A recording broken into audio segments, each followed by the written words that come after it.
Assalamualaikum warahmatullahi wabarakatuh. Bismillah walhamdulillah wassalatu wassalamu ala rasulillah Sayyidina wa maulana Muhammad ibn Abdullah wa ala alihi wa sahbihi wa man walah. Wala hawla wala quwata illa billah, amma ba'd. Alhamdulillah, kembali ditakdir berkumpul oleh Allah subhanahu wa ta'ala dalam majlis yang insyaallah penuh dengan barakah, turun rahmat Allah subhanahu wa ta'ala, majlis yang insyaallah dosa-dosa kita diampuni oleh Allah subhanahu wa ta'ala. Amin Allahumma amin. Hadirin hadirat rahimakumullah, meneruskan pembacaan kitab Bidayatul Hidayah karya Al-Imam Abu Hamid Muhammad bin Muhammad Al-Ghazali rahimahullah, sampai kepada perkataan beliau, wal abdu fi haqqi sairil ibad lahu thalathu darajatin. Manusia ini ketika berhubungan dengan manusia di sekitarnya, manusia yang lain, itu terbagi menjadi 3 macam manusia atau 3 macam golongan. Al-ula, yang pertama, an yanzila fi haqqihim manzilatal kiramil bararah minal malaikah. Ada manusia-manusia yang dia itu derajatnya naik sehingga mereka disamakan dengan para malaikat-malaikat Allah. Siapa manusia-manusia ini? Wa huwa an yas'a fi aghradihim rifqan bihim wa idkhalan lisururi ala qulubihim. Ada manusia yang dia itu kehidupannya digunakan untuk mengusahakan supaya hajat-hajat orang-orang di sekitarnya itu terpenuhi. Orang-orang yang datang kepada dia kemudian meminta bantuan, meminta doa, ya, meminta supaya disambungkan dengan siapa misalnya, ya. Karena kalau dia yang menjadi perantara, urusannya gampang, urusannya lancar, maka dia menerima dengan senang hati, menyelesaikan hajat-hajat, keperluan-keperluan manusia yang meminta tolong kepada dia. Kenapa dia melakukan itu? Rifqan bihim, ya karena dalam hatinya itu ada rasa rahmat, kasihan, belas kasih kepada makhluk. Wa idkhalan lisururi ala qulubihim, dan supaya dia bisa membahagiakan hatinya orang. Jadi tujuannya karena dia kasihan dan juga pengen hatinya mereka yang datang itu tidak sia-sia tapi senang begitu, ya, bahagia karena urusannya terselesaikan.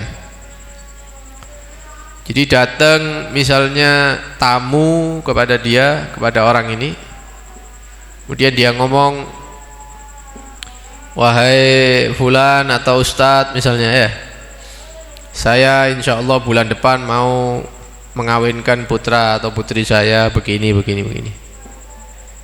Tanya, apa yang bisa saya bantu begitu? Ya, alhamdulillah sudah cukup begini. Cuman saya mau pinjem misalnya kursi, karpet, kemudian terop misalnya, ya. Dia punya. Oh ya, tidak apa-apa. Ya, tidak usah bayar.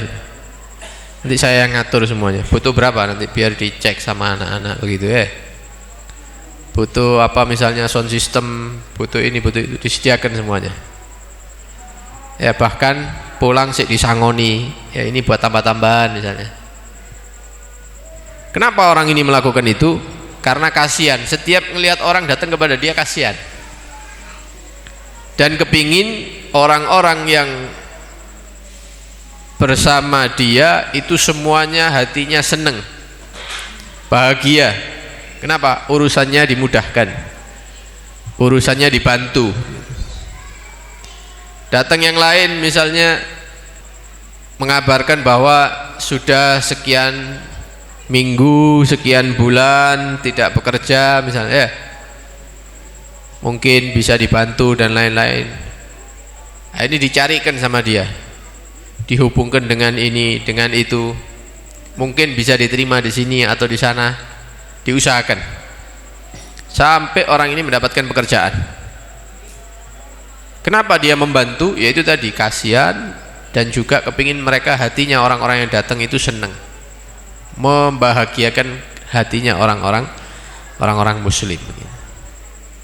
Yang lain datang misalnya, saya minta doa ya karena mau jual rumah, jual tanah, tidak laku-laku misalnya, ada kebutuhan ini itu misalnya. Didoakan sama dia, saya doakan ya, mudah-mudahan tanah yang dijual laku, rumah yang dijual cepat laku. Butuh uang sekarang dah, kalau butuh tak kasih sekarang, nanti biar diganti begitu ya. Kenapa? Satu, kasihan, dua, membahagiakan orang. Yang lain misalnya ada masalah, mungkin keluarganya atau putranya kena kasus, masuk ke polisian, pengadilan dan lain-lain, datang ke orang ini minta tolong ya, supaya anak saya dibebaskan atau supaya anak saya diringankan dan lain, berusaha. Maka dia menghubungi orang-orang yang dia kenal, minta tolong, ini kasihan, ini orang tidak punya dan lain-lain. Kenapa? Yaitu tadi, untuk membahagiakan hatinya manusia. Itu ada manusia-manusia yang seperti itu ada di zaman kita. Di setiap tempat itu ada orang-orang yang hidupnya itu digunakan untuk berkhidmat kepada umat. Tidak punya jabatan dia, kadang-kadang tidak punya jabatan, duduk RT, duduk RW, bukan kepala desa, bukan wali kota, bupati, bukan orang biasa. Cuman dia memang ditakdir oleh Allah menjadi orang yang bermanfaat kepada yang lainnya. Ya malah kalau ditawari jabatan tidak mau orang-orang gini, ya lari daripada hal-hal seperti itu. Karena itu dalam satu hadis yang diriwayatkan dari Abi Salamah, Nabi SAW bersabda, al-khalqu kulluhum iyalullah. Makhluk ini yang ada semuanya adalah iyalullah. Iyal itu keluarga, bukan keturunannya Allah, bukan, tapi dalam perhatian ya dan dalam naungan Allah begitu. Semuanya, rezekinya, segalanya Allah yang menanggung. Semuanya ini adalah tanggungannya Allah, ditanggung sama Allah ini makhluk semuanya. Fa ahabbul khalqi ilallah man ahsana ila iyalih, atau riwayat yang lain mengatakan fa ahabbul khalqi ilallah anfa'uhum li iyalih. Maka dari sekian banyak makhluk itu ada orang-orang yang dicintai sama Allah. Siapa mereka? Yaitu hamba-hamba yang paling banyak memberikan manfaat kepada orang lain. Ya orang-orang seperti tadi itu orang-orang yang dicintai oleh Allah Subhanahu wa taala. Yang paling dicintai daripada makhluk ini yaitu hamba yang dia itu banyak memberikan manfaat kepada manusia. Ini yang paling dicintai oleh Allah Subhanahu wa taala. Sebaliknya, yang paling dibenci oleh Allah Subhanahu wa taala dari sekian banyak makhluk ini yaitu kalau ada orang dia itu selalu mengganggu ya manusia-manusia yang lainnya. Ini yang paling dibenci oleh Allah Subhanahu wa taala. Oleh karena itu, kedudukan manusia yang seperti ini disamakan seperti kedudukannya para malaikat Allah Subhanahu wa ta'ala. Karena apa? Ya tadi itu, memberikan manfaat yang banyak kepada manusia yang lain. Derajatnya munggah, naik. Derajatnya naik orang-orang seperti ini. Ini kelompok yang pertama. Yang kedua, as-saniyah an yanzila manzilatal bahaim wal jamadat. Dia berada atau disamakan dengan al-bahaim, ya, hewan-hewan yang tidak membahayakan, kambing, ayam dan lain-lain ya. Wal jamadat, atau benda-benda yang mati seperti tembok, batu. Ada manusia yang sifatnya seperti itu. Fala yanaluhum khairuh, orang-orang seperti ini kita tidak mendapatkan manfaat dari dia. Kita tidak mendapatkan manfaat dari dia, tidak memberikan manfaat, tapi walakin yakufu anhum syarrah, dia juga tidak memberikan madarat, sesuatu yang membahayakan bagi kita. Tidak ngekei manfaat, ya tidak membahayakan. Ada manusia-manusia yang seperti itu, ya. Ketemu misalnya, oh KP mantu tah, misalnya, iya ya, saya doakan lancar, wis doa wis pokoknya, tidak ada bantuan, tidak ada apa.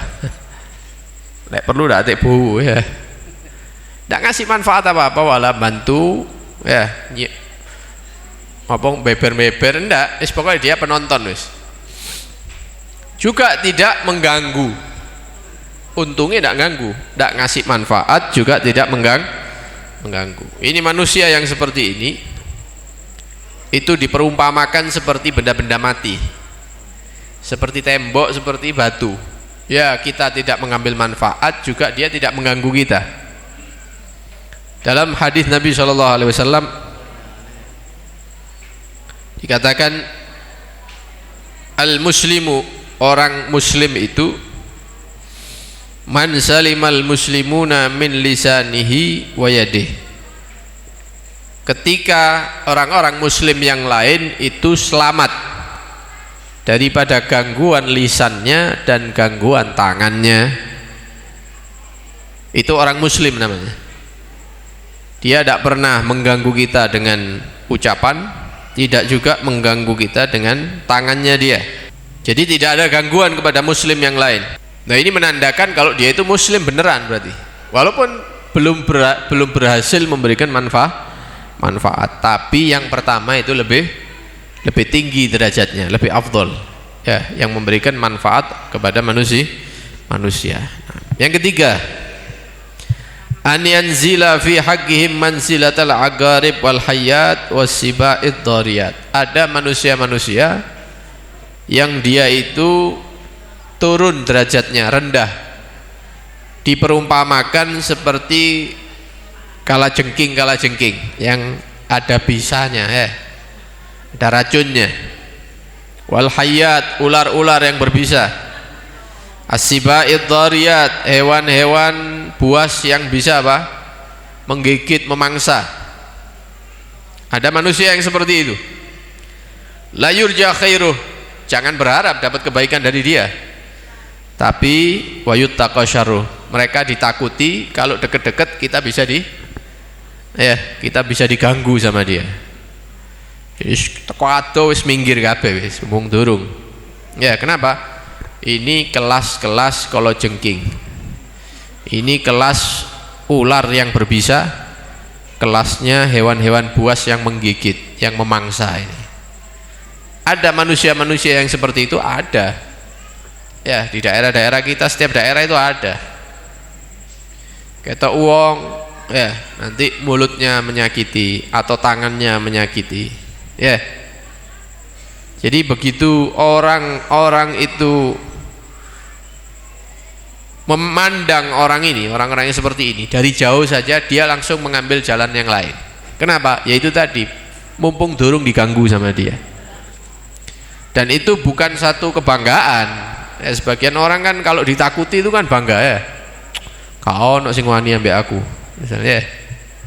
Tidak ada yang berani mendekat kepada saya. Ya, semuanya satu desa ini takut kepada saya. Itu bukan sesuatu yang dibanggakan, itu malah ini yang dicela, oleh Nabi Shallallahu Alaihi Wasallam. Dalam satu hadis yang diriwayatkan oleh Abi Hurairah atau hadis yang riwayat yang lain, dikatakan inna syarran nasi indallahi manzilatan yaumal qiyamah. Di hari kiamat nanti manusia yang paling jelek, rendah kedudukannya di sisi Allah Subhanahu wa taala yaitu man tarakahun nas, orang yang dijauhi oleh manusia yang lain. Kenapa? Ittiqa asyarrih, takut kena gangguannya dia. Ini Nabi yang ngomong, berarti orang yang buruk, orang yang jelek, orang yang tidak seharusnya membanggakan diri karena dia orang yang rendah di sisi Allah Subhanahu wa taala. Paling buruknya orang nanti di hari kiamat yaitu manusia yang dijauhi oleh orang lain. Kenapa? Takut terkena gangguannya dia. Ya, kadang ditengeri dalane. Ojo lewat kini, ono fulan ada ini ada orang-orang itu. Nanti diganggu, nanti diambil, nanti misalnya kena gangguannya lewat jalan yang lain, walaupun muter, walaupun ado, tak apa-apa wis, yang penting tidak ketemu sama dia. Nah ini bahaya orang-orang seperti ini. Ya, orang-orang yang seperti ini bahaya kalau dia tidak bertobat kepada Allah Subhanahu wa taala, tidak kembali ke jalan Allah Subhanahu wa taala, maka dia akan termasuk orang-orang yang disabdakan oleh Nabi sallallahu alaihi wasallam, yaitu sejelek-jeleknya manusia dan orang yang paling jatuh nanti di mata Allah Subhanahu wa taala.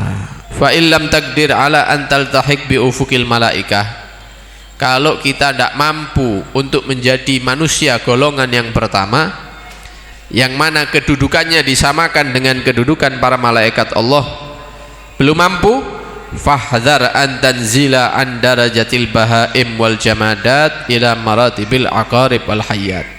Jangan sampai kita turun dari derajat 2, yang nomor 2, tidak memberikan manfaat juga tidak ganggu orang. Jangan sampai turun ke bawah ke derajatnya yaitu hewan-hewan tadi itu, kalajengking dan ular tadi. Jangan sampai kita turun ke situ.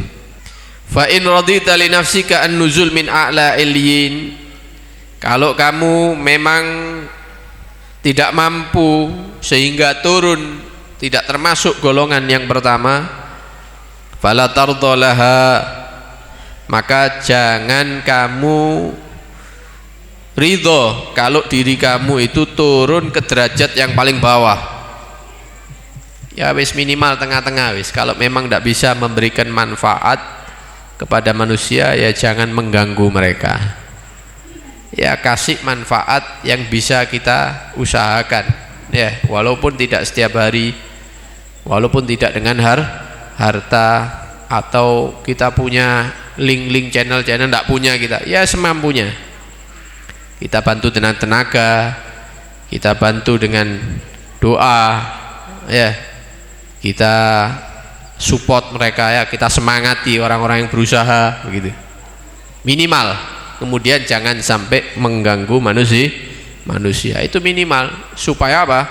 La'allaka fala'allaka antanjua, ya mudah-mudahan dengan yang seperti itu, karena kita tidak bisa naik derajat yang tinggi, ya mudah-mudahan kita nanti termasuk orang-orang yang selamat, ya paham ya? Jadi kita nanti termasuk orang-orang yang selamat. Kenapa? Orang di sekitar kita selamat daripada gangguan-gangguan kita.